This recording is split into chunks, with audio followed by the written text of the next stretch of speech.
What advice would you give someone that's, let's say they've got an office move coming up next 12 to 18 months? They may not have found the space yet. What advice would you give them?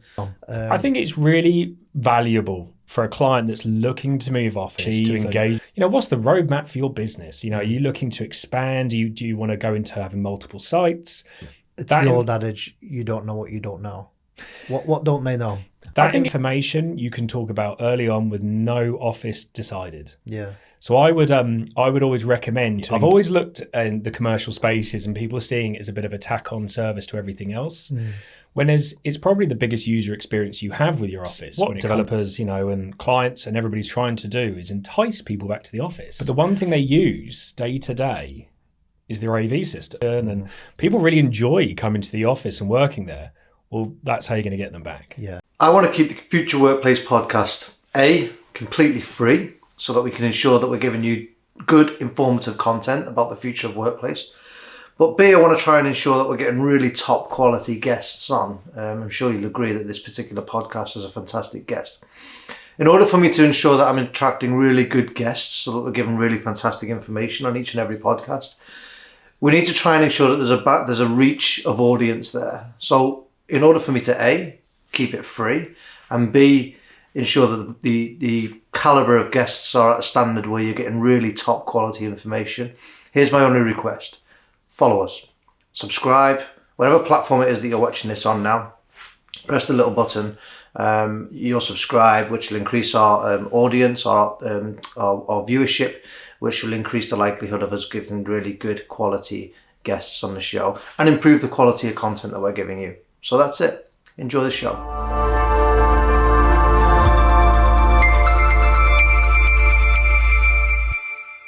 Thanks, Chris. Sam, great to have you with us. And obviously, before we did the intro there, we were obviously chatting a lot about the industry and stuff like that. But I think before we get into that, for the listeners, who are you and what do you do? So I'm Sam Brunson. I founded a business called DyneTech, and we are an AV, IT and security consultancy. And we operate sort of all the sectors really. So residential, workplace, educational, data centers, and hospitality as well. Yeah. So kind of across the board, really. What does it mean, AV consultancy? It gets thrown around a lot, but essentially what we're here to do is to guide the client through that journey of understand when they're moving either an office or they're building a new hotel, or maybe it's apartments, to take them on a journey from conceptualizing what they believe they want and then taking it and turning that into a real world scenario and then delivering it for tender ready.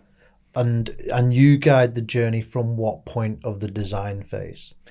So usually straight after the architect's been onboarded. So once they've started putting plans together and they've got ideas of the space and obviously the location, we'll then come on board to kind of then implement what we think needs to go into that space. So usually just after the architect, but as with all these things, sometimes we're a bit late to the party as such. Yeah.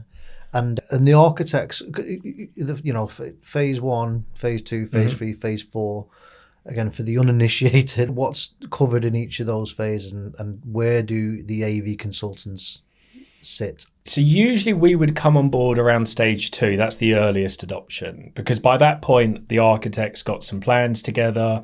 There's project manager involved, QS, etc., and they've kind of got something tangible to show people. So it's like usually stage 2, which we call concept stage. So that's the first, and that's where we really start to do a bit of a needs analysis, see what the client would like, what their history's been, their do's, don'ts, from the past. And then we would thaw that into a bit of a deeper sort of specification during stage 3, which is spatial coordination. So this is where we would come together with MEP, we come together with, other teams on the design, and then coordinate all the services together. And you start working out how we're all going to sort of essentially work together throughout those stages. And then lastly, we work into the stage 4, which is technical design, which essentially is taking that concept and making it into a developed and designed specification ready for tender. So you are the technical guru for a potential office move, working alongside the architects at stage 2, stage 3, depending on how early Exactly, you can get yeah. in there, and you're guiding the technology choice of the end user and what they're going to be deploying when it comes to an office move. Precisely, yeah. We're supposed to be their guide essentially through the kind of rocky landscape of technology that we've got. Yeah.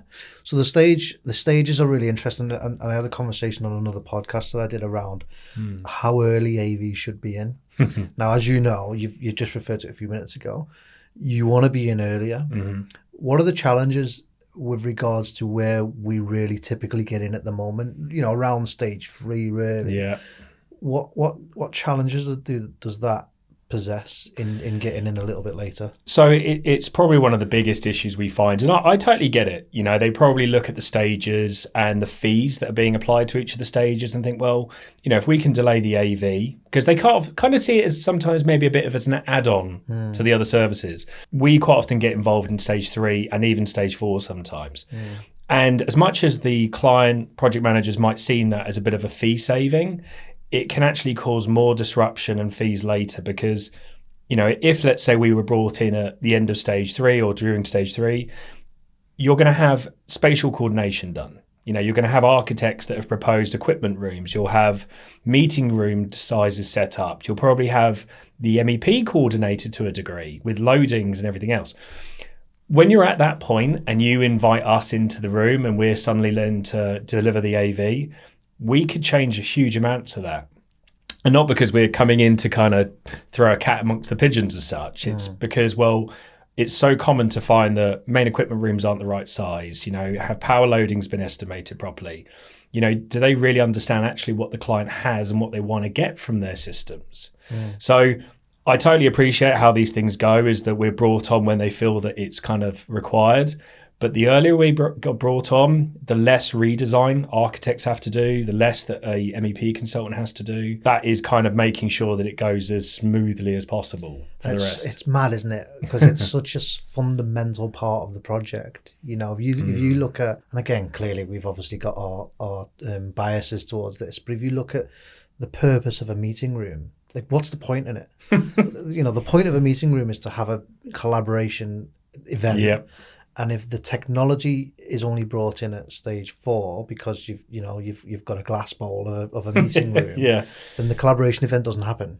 You know, so no, it's a very common theme, sadly, and I think that, you know, COVID highlighted it in a way because, you know, suddenly there was this need for having that remote working, hybrid working, etc., and then the requirement for having sort of technology able meeting rooms really came into play. But that technology has always been around. So I think it's almost like been a bit of a slow process adopting AV technologies earlier. But essentially, if you walk into a meeting room, probably the most prominent part of it is the AV system. Yeah. You know, that's probably the bit where that causes the most stress when it doesn't work. Yeah. You know, everybody's seen that C-suite level, you know, whether it's the owner or some director that's not been able to use the meeting room and get frustrated. It's never with anything else. Yeah. And it's the first thing that gets complained about. Exactly. And you mentioned COVID, right? So that's a really relevant subject, although 5 years on from it. How have things changed, do you think, from COVID? And how has the technology and also rather the AV industry had to adapt post? It's almost been a good thing for the industry as a whole, I think. I think we've started to rethink how we look at spaces, not just from an AV perspective, but generally. But it's kind of kick-started the requirement for AV. I've always looked at the commercial spaces and people are seeing it as a bit of a tack-on service to everything else. Whereas it's probably the biggest user experience you have with your office when it comes to using technologies as in, you know, meetings and presentations and all of that sort of, even in the immersive stuff. So it's kind of kickstarted the need for a technical consultant throughout the design stages. That's definitely come into play. I also think it's highlighted the lack of technical ability in the industry though as well. I think that there's been a real kind of exposure to the fact that a lot of these consultants are IT consultants that think they can do AV. Yeah. And what we're finding is certainly when it comes around to fruition, contractors hold more technical ability than the consultants, which should be the other way around. Yeah. It's an interesting one, being having my seat in this Yeah. in this conversation. And that's probably a relevant question, is how do you find the relationship then between you as a consultant and an integrator, how, and in terms of the project and delivery side of things? Talk us through that relationship. So for me, that relationship is paramount, and I totally understand that, we have to be an independent consultancy. That's so important to ensure the client's getting the right specification for them. But as anything, I come from engineering. I spent 20 years in the contractor world. So I know how important it is having the boots on the ground.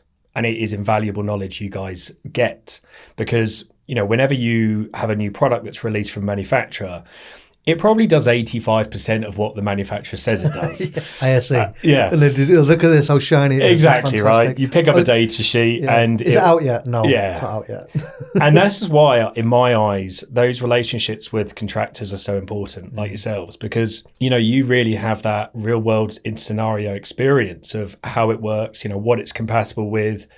One product might work with one manufacturer, not work with another. So for me, that relationship with integrators is really important to get that kind of feedback, to keep those communications open, even trial those proof of concepts. Yeah, set them up in their office or, Precisely. set them up in their warehouse. Yeah, and that's that's a very important part for me, because I can tell you now that if I had a project come along and I asked a manufacturer what they think's right, and I phoned you up, Chris, and said, "What do you think?" I'd get a totally different response, but a more accurate one. Yeah, well, maybe from my team, not from me, not from me personally. Yeah. So I think it's a very important part, and I totally respect, because I was there for 20 years, I totally respect what you guys do. Yeah. And coming into consultancy, kind of moving on to the dark side as such of the project, I kind of see where sometimes the ball gets dropped. Yeah, yeah. And I think this is it's a very common theme. And I think it's been highlighted from that COVID, going back to that conversation, that AV's become really important now in how we use our spaces, the hybrid working, compatibility, between different products, from Mac laptops to Dell to all these sort of things. So I take a huge amount of importance to that relationship. Do you see the industry recognizing that? Because we're talking from our point of view, right? And we're saying you own a consultancy, I own an integration company, and we're saying it's super important. Do you see the wider world allocating more budget? Do you see them bringing you earlier in the stages into conversations? I think the things that we're articulating here, do you see it in the real world? Sadly not. It's quite scary, actually, how we are brought in so late. And it's quite difficult to actually kind of get that awareness out there to people, to understand that actually we should be very early on. Because, quite often our skill sets can completely change architectural layouts. In part of what I think, we should do, we should be at the same stage as an architect almost. Because now it's not just about putting some MTRs in, and that element. It's actually about understanding what the business wants to do for the future and how, they want to be digitally enhanced. Yeah, yeah. And that's not about just putting MTRs in. Which comes back to your needs analysis, consultation piece at the start of the journey. Precisely. Where you're trying to understand why. Yeah. What are the needs here? Exactly. And that's why I've been trying to get people to look at us more of as like a digital architect. We do this with our spaces and we look at that very early on. We should be thinking about it from our business point of view, because quite often we need to come in and assess how that business is operating. What technologies does it use? Do, workshops with stakeholders to really get to understand their business, because the amount of times I've been given a company standards and it's 10 years old. Yeah. Yeah. And then people just seem to run with it. Yeah. So, yes, that's one of the biggest hurdles for us. And where is the hurdle? Is it in the architects? Is it in the project management firms? Is it in the end user? Where's the bottleneck? Why is this conversation not being had at those levels? Is it because the architects are just saying, "I've got my job to do and I'll do it," and and Sam can deal with it when he gets, because I've done my job at that point? Where is the hurdle? I think it's just a change of process. I think, to be fair, architects are always trying to accommodate so many different services. And I think it really comes back to that good old, this is how we've always done it. Yeah. And they just continue. But, the world is quite often changing in technology every 6 months. Yeah. So, technologies that they implemented 2 years ago, a year ago, is probably not what they should be thinking about today. And that's the key part here. And no architect wants to redo their plans. No MEP consultant wants to have to go through their loadings again. So I see the benefit early on, but I'm not sure entirely from a client point why it gets late. Yeah. Oh, I mean, I suppose they're spinning lots of plates, right? In speaking to agents, trying to get lease agreements sorted, and then they've got to speak to the architects, and then they've got to speak to, and it's just the to-do list of an office move is monumental. Of course, and but we are finding sometimes we're getting approached by existing clients for like a feasibility study. So they'll actually say, well, look, we've been looking at this office. Can you come have a look? Because they'll go, we're part of this office. We need to look at the landlord system for access control from security aspects. How are we going to achieve certain technologies?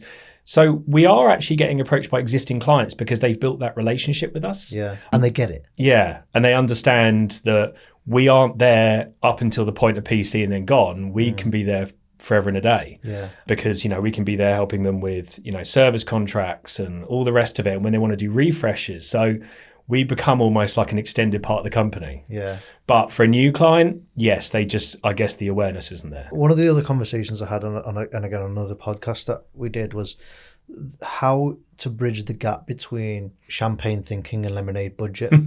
So I'm judging by the laugh that you know what I mean by that. I've heard it so many times over the years. How do you go through a needs analysis and a requirements process to then present the client with a budgetary, because yours is budgetary, figures. There's always going to be driven by it to a degree, yeah. Yeah, and then how do you ensure that they don't fall off their chair, basically, when you go, well, here's the needs, this is what everything that we've done up until this point, this is how much it's going to cost. Yeah. How talk me through your experience of that. So 90% of the time, they've already had a budget, right. And that will usually be from, the PQS potentially that's on it, because they've probably looked at the size of the project, the type of project, and they'll look at something before, which is always a bad way to do it. I appreciate we get to a rough figure, but every project's different. Some projects are very straightforward in their deployment, and some can require some quite advanced expertise. So from my side, it really is about seeing what's going to suit them as a business. There's really not one solution for everybody. It really is bespoke. I think that from what I've seen in the industry, there's a real kind of process of templating how they operate and going, we use these products everywhere, so we'll just give everybody the same. Yeah. It's kind of the worst thing you could do in our industry, because as you know, in AV, there's so many different manufacturers. We've got to be agnostic, and we've got to look at what's right for the client. So that's why that early on kind of appointment's important, because we can take them on that journey, and that can involve showroom demonstrations, get them to a point where they're seeing different types of products, having look, feel, experience of those products, and then even getting to a point where we can have set up a proof of concept. Yeah. So you can actually go in there and actually see what we've put together and the different technologies and see how that what plays out. Now, if you appoint us for stage 4, that's not happening. So we're a bit late. Yeah, we're a bit late for that. So that's kind of the most important part, is taking them on that journey. Yeah. And I think, the only way you're going to do that is getting people in early. Yeah. And then once they've had that journey, that transitions through tender. Because if a main contractor then gets appointed and an AV integrator's on board, and they know the client's actually seen and felt the system and how it operates and what it can do, that gives them peace of mind that they're delivering exactly what they want. And it helps from an integrator standpoint in terms of our engineering, because the consultant, may well say, well, here's your design. That's what we're delivering, price that up, we're going to tender it. And typically what happens is when the opportunity, the project is won, you'll go through a design ratification process. Yeah. But actually, if the proof of concept has all happened, it's a very easy conversation for you to have with our engineers to say, no, that's the design, we've done a proof of concept, it's all been approved, it's all been signed off, that's what we're deploying, which saves so much time. Well, this is one of the biggest things for me, because it's being in the contractor world for 20 years. All I ever used to get was performance specifications land on my desk. And the amount of time that it used to take to go through the design, digest it, and then put something together without any contact to the client is very, very difficult. Yeah. Whereas, what I'm trying to do now as a consultant that's from that world is create full bill of materials that are detailed. And what that does then is it removes all the ambiguity at tender. It means that contractors are all doing apples for apples. And I think when we have those conversations with integrators like yourselves, you kind of, if you get that feedback, like, oh no, we've seen this product, we know that's what the client wants, you've got that kind of peace of mind that it's right. And then you've got the main contractor situation. And what I've heard time and time again recently is that their biggest issue is time and returning tenders. So if you guys get really accurate specifications with bill of materials that you know that the client has seen and experienced, well, they can return their tenders quicker. And you only get that by being in earlier. Exactly. So the theme that we keep coming back to really is, how do we get to, in around the table during stage one even? Yeah. And trying to articulate that message to the industry is not. No, and I think it's, the early stages are more about the journey. We're not doing much design work at that point because we're still trying to work out what the client wants. But rushing that, I think, is probably the most detrimental effect for the process. I would say that if you get your needs analysis wrong, it doesn't matter how great your design is and how thorough you are. If you get that wrong, everything else is wrong. Yeah. So for me, that's the most important element. Yeah. If you get that nailed, the rest of the process can be worked out. Yeah. Hey, hope you enjoyed the podcast. I'm just going to take a quick 30 seconds of your time to say, if you are an AV director within an organisation, an IT director, a facilities director, you're responsible for real estate and meeting room technology specifically. If you have an upcoming move or you have any retrofit moves that you're working for at the moment and you want to get us involved in the design of that, the implementation, integration, supply of the equipment, and then the ongoing service and support, we put some links below. Feel free to follow the links to follow us to request our support, and we'll make arrangements to come and see you. So that's anyone that's got any kind of AV, video conferencing, meeting room technology solution requirements, links below. Click the link. We'll make arrangements to come and see you. All right, enjoy the rest of the show. Understand the needs. Technology follows. I know, right? And and like I say, I think that it's very, from what I've experienced, so many people go in and just say, oh yes, what's your company standards? They get a document that's a few years old and they just kind of regurgitate it and put it into a spec, and that's wrong. Yeah. 6 months time, the technology today is going to be out of date. Yeah. So you can't really use company standards as like a Bible for anything. And the needs may change, right? We just mentioned a minute ago COVID. Yes. So, the technology standards are the technology standards, but actually what's the point in the standards? Well, the point really is around the needs of the people. And if the needs change, COVID, then you have to go back through that needs analysis process again to try to understand, how do I now match the technology for the new needs? 100%. That's totally true. I mean, if we think a couple of years ago, hybrid working was super popular. That was a very common theme. We're certainly seeing a bit of a migration back to kind of getting people in 4 days a week. I was going to ask that. Yeah. And, that's really, really important now, because what developers, and clients and everybody's trying to do is entice people back to the office. And you can do that through, creating really nice environments and interiors architecture. But the one thing they use day to day is their AV system. Mm-hmm. And if you create an environment which is really promoting collaboration, that's powerful in its operation, and people really enjoy coming to the office and working there, well, that's how you're going to get them back. Yeah. And then how do you then continue to measure? You mentioned your services are not a one-stop shop, one and done. There's a continuous relationship that you have with your clients. I'm assuming there's a continuous review in terms of the usage of their rooms, the data that it's collecting, the needs. How do you continue that with the client? Well, I mean, that's kind of going back into the smart element these days, which for some reason in our industry seems to be more of a concept than actually a real world We've been talking delivery. about smart for like 15 years. Like I still don't know what a smart building is. Well, it's funny, isn't it? Because I mean, I come from that residential super prime kind of industry, and we were delivering, smart buildings 20 years ago. Yeah. Integrating HVAC and, sensors and monitoring, utilities and all that sort of good stuff. For some reason in the corporate world, we're very slow. And that's not, I don't think, down to the technical ability of, main contractors and those. I think it's because there's just not that engineering experience in consultants. Yeah. This smart idea seems to be thrown around a lot. but it always seems to fall through the gaps with AV, IT, you know, and then security as well. Like nobody's kind of taking a hold of it. I wonder if that's because you're not in early enough. I think it's various aspects. I think when people think AV, they think MTRs and background music. I mean, that is such a small element of what we can do, that if we have that opportunity to really understand what they're trying to achieve, you really can incorporate all the smart elements. And I've been doing that for, as I say, 20 odd years. Yeah. We've delivered smart buildings with full integration. And yes, I think it does come down to doing it early, but also having that engineering experience.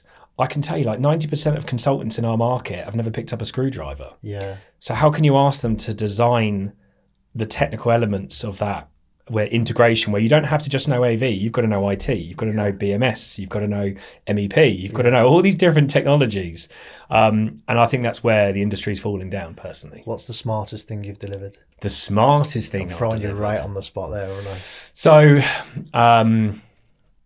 probably it's in the residential world, probably a few years ago, where it was a small, it was a group of apartments that are the most expensive apartments in London for short-term let. So serious 6 figures a month for renting these. Yeah. And we integrated every possible piece of technology in this building. Really? So from their touch panel, they couldn't just control like the audio visual. That was a very just small element of it. They had control over all the lighting, which we had custom designed with DALI. We had integration with the HVAC. We had integration with the security system so that they could actually control the passenger lift in the building up to their floor, monitor who's coming in and out, all the data side of that, see who's been in the apartment at what time. And this was all available at the client's phone. Mental. And we did that in 2019. I delivered that. And it's there. 6 years ago. This technology's been around for a very long time. I think the adoption's slow. And I think, the most common thing I've always been asked by clients when I've met them is, what can you do different? Because I think they've heard enough MTR and background music chat for the foreseeable future. And it's about the fact of understanding that AVs for far more than just that. Yeah. We are here to streamline your businesses, to integrate with the different services, to really help scale for the future as well. We won't just come in and assess your business today. We'll look at it for the future and ensure that when it's designed to that spec. Yeah. I mean, that's where I see it. I think it's just the awareness of where a consultant can take a client on that journey. And like you say, look, the technology's there, isn't it? We've been talking about this. I've seen speeches and keynote talks about smart buildings for 10 years. Yeah, I know, right? Even now, we've never delivered one. It's like we've never seen it come through on the desk. So no, this is what I think needs to change in the industry, and I think there is a wake up coming. And I think even with infrastructure now, like we're getting into a new world because I could say today that if any buildings are being handed over in a corporate side today in London, I'd say the majority are all wired with things like Cat 6A. Yeah. Okay. USB-C and how that's evolving, and getting up to having 80 to 120 gig throughput because of the need of 4K and all these other things they're putting on that technology, that's fiber. Yeah. That's fiber in boardrooms. That's fiber in, those sort of systems. And I can tell you now that not many consultants are thinking of this. Yeah. And I've even spoken to manufacturers, and I've gone beyond that and started speaking to people building chipsets. And they know about it. But the consultants don't seem to be worried about it. Whereas this technology in 5-6 years is going to be among us. And this is where I think the AV needs to be highlighted, that it's becoming more important. The demand's bigger and it's going to consistently growing. I think if we think back to, it's all about usage, isn't it? Yeah. If you go back to the old days of having 56k modems at home, right? It was all about data and what we needed. Yeah. You compare that to today, we need a lot more. And this is what I mean with this technology, is that we're going to need more in the future. And there needs to be an understanding of more budget, So again, I think one of the challenges we come across quite regularly with clients is that there isn't an annual budget for AV, outside of a service contract, for example. And you're sat there going, this is 3 years old now, or 4 years old. You're starting to get to the point where you're being called out a lot more. It's starting to break a little bit more. The warranty's only got 12 months left on it. So, trying to articulate an ongoing needs analysis with the client is probably 100%. And I think this is where it almost comes back to falls on our responsibility as a consultant, because there's so many things are modular these days. You know, when you buy products, you can buy them in a modular format so that you can upscale and you can improve your, you know, the technologies that are going in. But if you start buying off the shelf plug and play equipment, well, that's what you're always going to be limited to. So if you need to upgrade your meeting room, well, you're replacing that kit. Yeah. You go in a modular way, which is more, you know, advanced in it, how it's designed. But when you need to upscale to 4K, you can do that. Yeah. And in a way that's streamlined for your business cost. Yeah. So really look at the future of what is going to be required in 3-4 years' time. Exactly. Without having a crystal ball, you know? No, I mean, we can always estimate. That's what we're here to do, isn't it? But yeah, it's there's so many different approaches to these things. But I think, you know, the more we get right at the start, it's going to be better for the client ongoing. Yeah. And I think, you know, that's where you as integrators are kind of kept to the mercy of us. Yeah. Because if we design something in a manner, well, you've got to deliver to that. Yeah, you're doing it. And what really excites me and kind of interests me around the AV industry and technology in general is it's always evolving. There's always something else coming out. There's always some new things. The price points is always coming down, so it's always more affordable. Yeah. We delivered some beautiful LED projects recently, and the price point's at the right position. What do you see the next 3 to 5 years in terms of what's coming out in AV? Do you see it as AI? Do you see voice recognition? You know, hello Alexa, start meeting style technology. What do you think's next? So for me, you're absolutely right. Because the cost of equipment is coming down, it's giving clients more scope. Because, you know, like I say, we can put in larger screens. You can make, you know, boardrooms have a bit more advanced technologies, larger displays, all that sort of good stuff. For me, it's going to be, as you've exactly said, AI is making a huge difference. I think, you know, we've all seen things like the Google Project Starline, so a bit of augmented reality. Mm-hmm. I think that is coming into it. Obviously, we've seen things like the digital workspace from people like Meta. You know, these technologies are gaining a lot of pace. Even Cisco, you know, they're doing their hologram thing at the moment. They're trialing that. Yeah. So I think that's going to be a huge amount of progression in our industry, is trying to mix that opportunity to have AR, but then AI. You know, I spoke to a manufacturer the other day that's working on some camera technology so that if, let's say, you're in a meeting room and you left your laptop on the table and went downstairs to your desk, it will know that you've left your laptop on the table and will send you a message on Teams to notify you. Oh, wow. That's handy if you're in the pub. It's very handy, but also what it will do is automatically rebook the next meeting to another room. Yeah. So that's kind of the benefit. And, you know, when it's all small elements, what it's doing is streamlining businesses. That's what AI's done. Yeah. Is giving us analytics and the power to sift through data like we've not been able to before. Yeah. Do I think we're all going to be, you know, run by machines at some point? No. But what I do think is, let's face how many people work with things like ChatGPT now. And we do it to help us be more efficient. And that's what I see in the AV game. And it's not a silver bullet, right? You know, even ChatGPT, it's not a silver bullet. No. You know, it's a tool to be able to make you efficient, but actually, you know, you can't just rely on it. And it's just my thoughts are the same with regards to AI and AR as well. I saw the Google thing actually looks bloody amazing. It does, doesn't it? But again, that's a piece of technology that they're releasing. The thing I always struggle with is, when are the needs of the client going to catch up with that?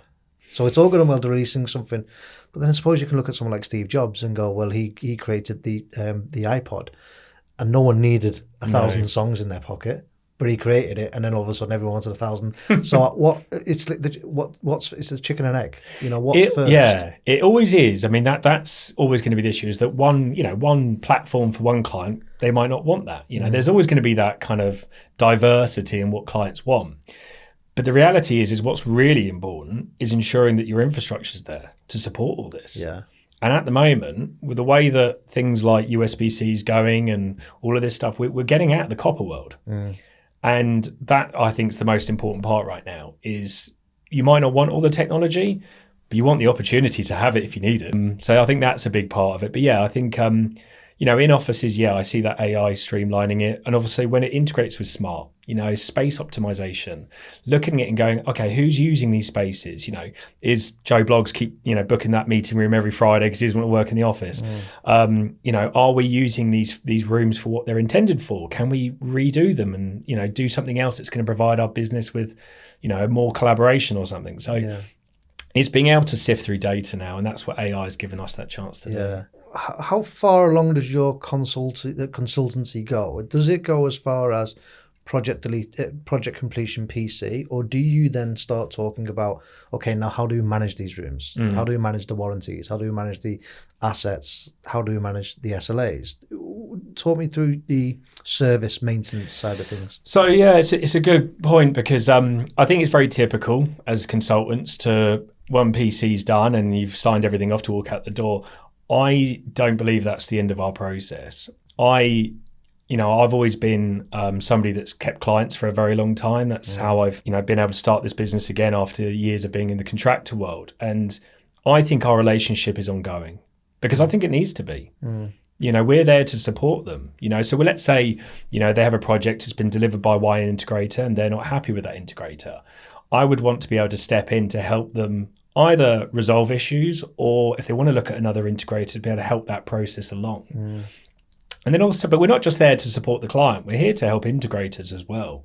Because I know how many times, products might fail, or you've had a genuine issue with a manufacturer, and trying to ensure that the client has transparency with that and believes what you're saying, understands it. It can be difficult sometimes. So we can be there to pacify situations and make sure that, what you're trying to get across gets delivered. Yeah, you can be a good conduit and also to the main contractors as well, which is always a challenging conversation to try and balance all those plates at the same time. And coming back to your service question as well, one of the biggest things that I see always missed out on projects when I've seen other, designs, is the remote support.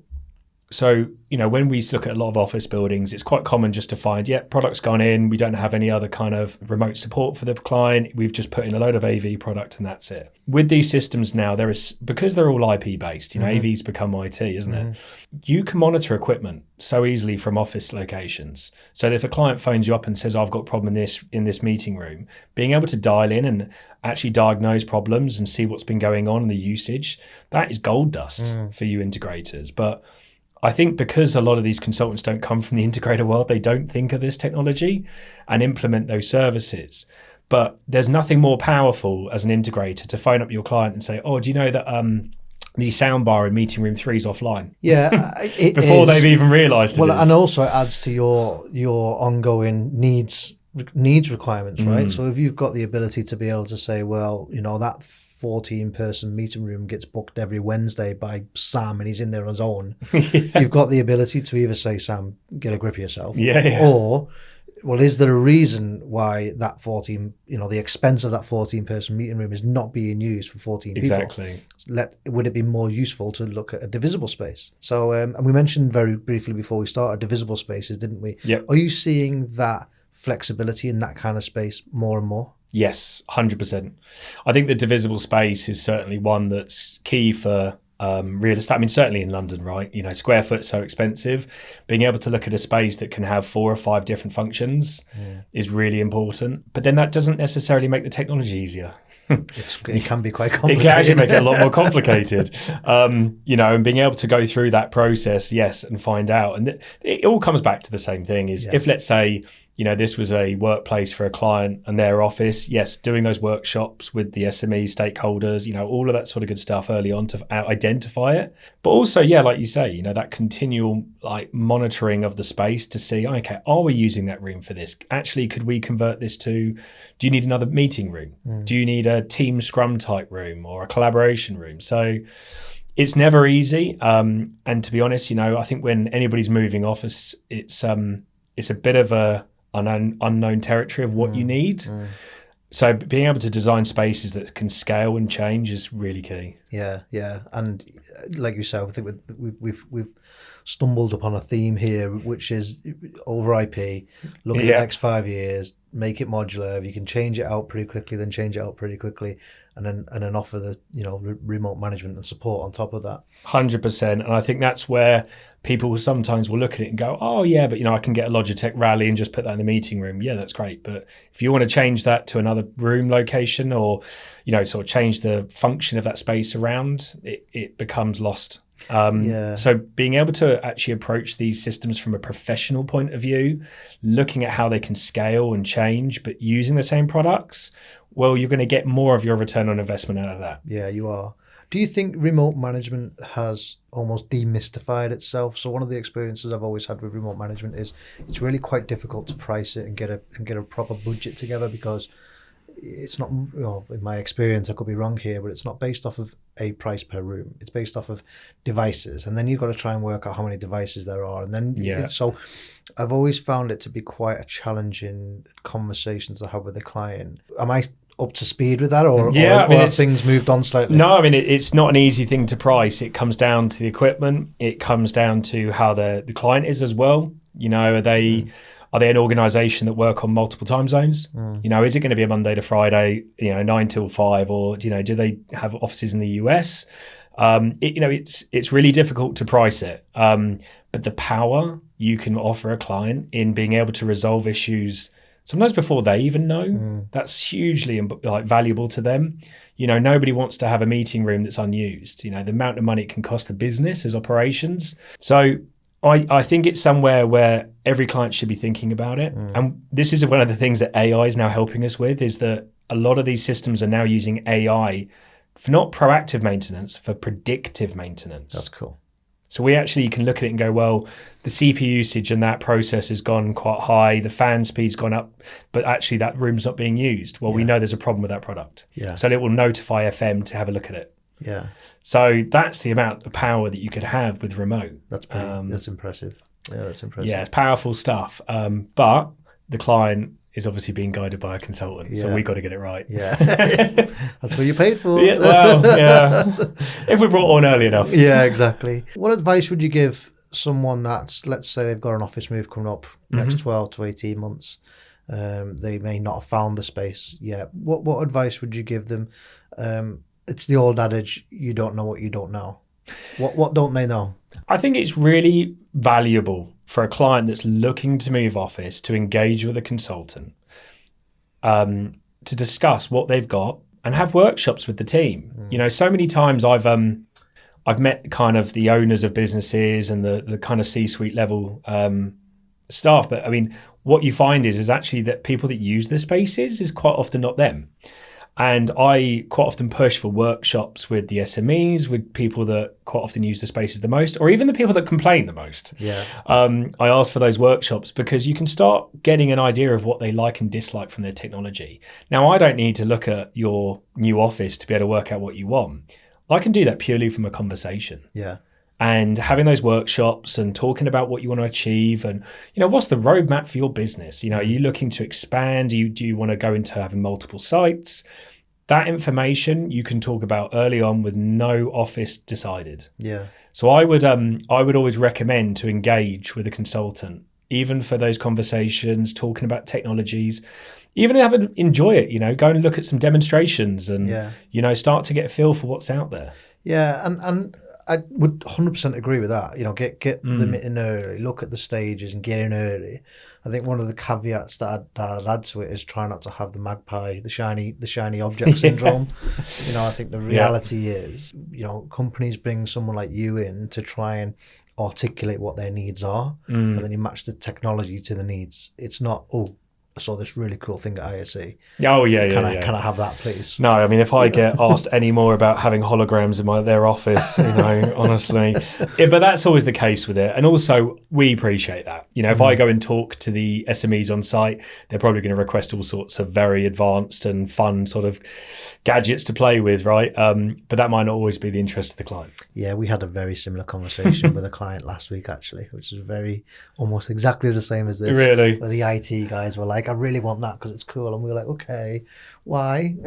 Yeah, I literally had that on Friday, where a aviation company who I can't disclose took a new setup for their offices, and yeah, the guy wanted a 10-meter 4K LED video wall in the middle of their office, and yeah, let's just say that really is one of those kind of champagne taste but lemonade wallets kind of scenarios. Oh, brilliant! If a company could only invest in one thing to future-proof their office, I think you've already told me the answer to this. What would that be? Infrastructure. I think, yeah, like I said, I think you've already answered it. I have. It's IP. It's thinking about infrastructure and not the technologies available today, not in 2 years, but the technologies that manufacturers are working on, because copper is going to be our biggest hurdle and fibre will be the solution for that.